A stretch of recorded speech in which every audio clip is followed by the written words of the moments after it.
ये क्वेश्चंस पूछते हैं तो मैं उनको यही सजेस्ट करता हूँ कि सबसे पहले तो आप ख़ुद जाएं वेबसाइट पे यूनिवर्सिटीज़ की या जो भी कॉलेज है और आप देखें कि कौन सा कोर्स जो है वो आपके प्रोफाइल से मैच करता है, आपका क्या आगे गोल है, आप क्या करना चाह रहे हैं। फॉर यूनिवर्सिटी की वेबसाइट पे जाएंगे, जब आप कोर्स देखेंगे तो साथ साथ आप उसकी रिक्वायरमेंट भी देखेंगे, आप फ़ीस स्ट्रक्चर वगैरह भी देखेंगे, तो उससे भी आपको पता चल जाएगा कि ये जो कोर्स है वो आपके बजट में आ रहा है या नहीं आ रहा है। तो एक तो ये कि आपकी इन्वॉल्वमेंट रहेगी, आपको नॉलेज ज़्यादा मिलेगी और डे वन से जो है वो आप राइट पाथ पे होंगे। अंदर देखें 2 पाथवे है।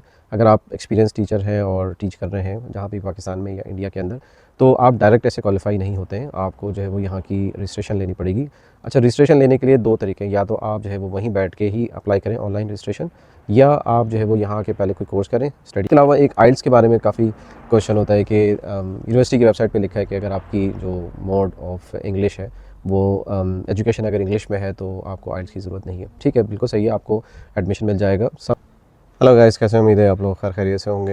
अच्छा, मुझे अभी रिसेंटली काफ़ी मैसेजेस आ रहे थे अबाउट स्टडी सिलेक्शन और कोर्स सिलेक्शन के बारे में, तो मैंने कहा कि इस पर एक वीडियो बनाई जाए और अपनी तरफ से मैं थोड़ा सा गाइड करूं कि जब आप स्टडी वीज़े के लिए या क्वालिफ़िकेशन के लिए अप्लाई करें या एडमिशन के लिए, तो आपके क्या क्राइटेरिया होना चाहिए, कौन सी क्वालिफ़िकेशन आपको सेलेक्ट करनी चाहिए। और अक्सर लोग ये सवाल कर रहे होते हैं कि वो आप हमें बता दें, गाइड कर दें कि जो हमें पीआर के अंदर जो है वो फ़ायदा दे। तो इसको चलें आज हम कवर करते हैं वन बाय वन पॉइंट से, और थोड़ा सा एक और 2 और भी क्वेश्चंस हैं, कॉमन क्वेश्चंस जो वीडियो के अंदर पूछे जाते हैं, तो उसको भी कवर करेंगे। चलें वीडियो को स्टार्ट करते हैं। अच्छा, जहाँ तक स्टडी सिलेक्शन का है, तो अब देखें पाकिस्तान के अंदर एक ख़ास एजेंट का स्टाइल है कि वो आपको प्रपोज़ करते हैं, सजेस्ट करते हैं कि ये वाला कोर्स कर लें और ये आपको पीआर के अंदर जो है हेल्प करेगा। अच्छा, मेरी जो स्ट्रेटजी है या मेरी थिंकिंग थोड़ी सी डिफरेंट है इसके अंदर। देखें, यकीनन पीआर जो है वो इम्पॉर्टेंट है, बट उससे पहले इम्पॉर्टेंट ये है कि आपका क्या कैरियर है और आपको क्या पढ़ना है। अक्सर ऐसा हुआ है कि जो एजेंट है वो इस तरह के कोर्स के अंदर एडमिशन दिला देते हैं जो कि उनके कैरियर के लिए नुकसानदेह होता है, तो वो ना ही जॉब के लिए मीट कर रहे होते हैं, एलिजिबल होते हैं, ना ही पीआर के लिए। तो मैं जितने भी लोग मुझसे ये क्वेश्चंस पूछते हैं तो मैं उनको यही सजेस्ट करता हूँ कि सबसे पहले तो आप ख़ुद जाएं वेबसाइट पे यूनिवर्सिटीज़ की या जो भी कॉलेज है और आप देखें कि कौन सा कोर्स जो है वो आपके प्रोफाइल से मैच करता है, आपका क्या आगे गोल है, आप क्या करना चाह रहे हैं। फॉर एग्ज़ाम्पल, अगर आपने कोई हेल्थ साइंसेस के अंदर कोई कोर्स किया हुआ है, तो सारी लिस्ट है यूनिवर्सिटी की वेबसाइट पे कोर्सेज़ की, और उसमें देखें कि कौन सा जो कोर्स है वो आपको ज़्यादा अट्रैक्ट कर रहा है, उसके अंदर कोर्सेज़ कौन कौन से हैं। ये सारा काम एजेंट नहीं करते, ठीक है, और ना उनका काम है। ठीक है, एक हद तक आपको गाइड करें, लेकिन ये कि कोर्स सिलेक्शन आपका ही होना चाहिए और आप फर्दर जो है वो यानी शॉर्टलिस्ट करके 3-4 करके और फिर आप कांटेक्ट कर सकते हैं मुझसे या मेरी टीम से कि अब आप ये बताएं कि ये हमने 3-4 शॉर्टलिस्ट किए हैं, आपको क्या लगता है कि कौन सा ज़्यादा बेहतर रहेगा इमिग्रेशन और जॉब पॉइंट ऑफ व्यू से। तो यहाँ हम आपकी हेल्प कर सकते हैं, लेकिन मैं इसके लिए ख़िलाफ़ हूँ इसके कि हम आपको बताएं कि ये कोर्स करें। वो थोड़ा सा आई थिंक इनजस्ट हो जाएगा आपके लिए। अच्छा, अब दूसरी बात ये कि जब आप यूनिवर्सिटी की वेबसाइट पे जाएंगे, जब आप कोर्स देखेंगे, तो साथ साथ आप उसकी रिक्वायरमेंट भी देखेंगे, आप फ़ीस स्ट्रक्चर वगैरह भी देखेंगे, तो उससे भी आपको पता चल जाएगा कि ये जो कोर्स है वो आपके बजट में आ रहा है या नहीं आ रहा है। तो एक तो ये कि आपकी इन्वॉल्वमेंट रहेगी, आपको नॉलेज ज़्यादा मिलेगी और डे वन से जो है वो आप राइट पाथ पे होंगे, ना कि सब कुछ होने के बाद और आपको पता चले कि वो ये तो कोर्स मुझे पढ़ना ही नहीं था और आप सारा टाइम और सारा पैसा जो है इन्वेस्ट कर चुके होंगे।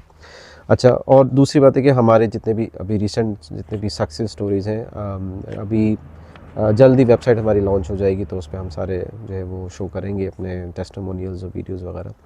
तो उसमें हम सारे जितने भी स्टडी के कैंडिडेट्स हैं या केसेस हैं, वो हम इसी पाथवे से जाते हैं कि हम रेकमेंड करते हैं कि आप शॉर्टलिस्ट करें 3-4 कोर्सेज़ और उसमें से फिर हम आपको बताते हैं, गाइड करते हैं फर्दर कि कौन सा आपके लिए ज़्यादा बेहतर रहेगा from job and immigration point of view.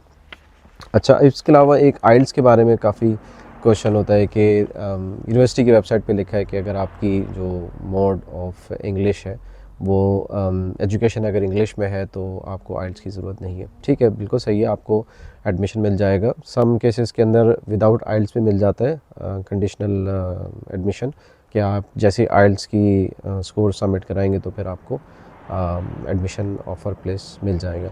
लेकिन होता क्या है कि जब आप वीज़ा अप्लाई करते हैं तो वहाँ पे आपको आइल्स देना ही होता है, और उसमें वो अच्छा है कि आप आइल्स दें ताकि आपकी वीज़ा एप्लीकेशन जो है वो स्ट्रॉन्ग होती है उसके हवाले से। दूसरा ये कि टीचिंग पाथवे के हवाले से मैं आपको बता दूं कि इसमें 2 पाथवे हैं। ये मैं इसलिए बता रहा हूँ कि ये सारे वो क्वेश्चंस हैं जो कि बहुत ज़्यादा पूछे जाते हैं मुझे व्हाट्सएप के ऊपर। टीचिंग के अंदर देखें 2 पाथवे हैं।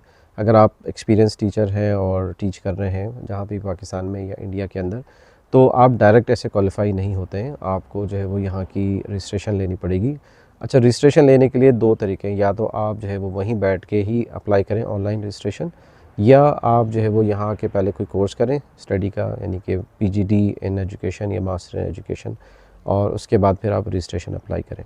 अब इन दोनों पाथवे में क्या प्लस है और क्या माइनस है? एक तो इसमें फ़ी का है, और दूसरा यानी कि पैसे और कॉस्ट, और दूसरा टाइम। अगर आप वहीं बैठे हुए रजिस्ट्रेशन अप्लाई करते हैं तो अगर आपकी रजिस्ट्रेशन हो जाती है तो आप वहीं बैठे बैठे जॉब अप्लाई कर सकते हैं, एलिजिबल हो जाते हैं। टीचिंग के अंदर अभी भी जॉब की शॉर्टेज है, और जब आप एलिजिबल हो जाते हैं तो आपको जॉब मिल जाएगी और आप फिर डायरेक्ट यहाँ पे वर्क वीज़े पे आ सकते हैं। तो इसमें टाइम की ज़रा बचत है, कॉस्ट की बचत है। आप मैं वेबसाइट का लिंक शेयर कर दूंगा, तो वहाँ पे जाके फर्दर आप डिटेल ले सकते हैं। अभी हम एक रीसेंट केस भी कर रहे हैं, एक हमारे क्लाइंट हैं, उनके लिए हम सर्विसेज प्रोवाइड कर रहे हैं फॉर रजिस्ट्रेशन और NZQA की जो असेसमेंट है। दूसरा बात भी ये है कि आप यहाँ पे आएँ और किसी PGD एजुकेशन या मास्टर एजुकेशन में दाखिला लें, वो फिनिश करें 1.5 ईयर या 1 ईयर का कोर्स, और उसके बाद फिर आप रजिस्ट्रेशन अप्लाई करें। इसमें फ़ायदा ये है कि आप न्यूजीलैंड में आ जाते हैं, आपको मार्केट का पता चल जाता है, नेटवर्किंग आपकी हो जाती है, you are more familiar with the environment and with the education standard. Negative इसमें ये है कि थोड़ा सा इसमें ज़्यादा टाइम आपका लगेगा, इसमें आपको पैसे भी ज़्यादा लगेंगे, बट हर एक का अपना अपना प्रेफरेंस है, रूट है। तो कुछ लोग जो है वो रजिस्ट्रेशन पहले कर लेते हैं और वहीं से बैठ के अप्लाई करते हैं, कुछ जो यहाँ पे आके पहले कोर्स करेंगे और फिर उसके बाद रजिस्ट्रेशन के लिए अप्लाई करते हैं। बट उसका फ़ायदा ये है कि अगर आप यहाँ से क्वालिफ़िकेशन आपकी होगी न्यूजीलैंड से, तो रजिस्ट्रेशन का प्रोसेस बहुत इजी है, स्ट्रेट फॉरवर्ड है, उसमें बहुत ज़्यादा जो है आपको डॉक्यूमेंट्स या असेसमेंट वगैरह की सबमिट करने की ज़रूरत नहीं है। तो आई होप कि ये सारी चीज़ें जो है वो आपको हेल्प करेंगी अगर आप इस कैटेगरी में फॉल करते हैं। इसके अलावा भी अगर कोई आपका क्वेश्चन है अबाउट न्यूजीलैंड स्टडी पाथवे या moving to New Zealand, cost of living, इसमें मैंने वीडियोस भी काफ़ी बनाई हुई हैं, आप कमेंट सेक्शन में भी लिख सकते हैं, तो मैं फिर जब भी टाइम मिलेगा तो मैं आपका आंसर करूँगा। चलें, वीडियो को इतना ही रखते हैं, और अगर वीडियो अच्छी लगी तो लाइक करिएगा, शेयर करिएगा, और चैनल नहीं सब्सक्राइब किया तो वो भी कर लें ताकि मेरे आने वाली वीडियो आप देख सकें। तो चलें, मुलाकात होती है नेक्स्ट वीडियो में। Take care, bye bye.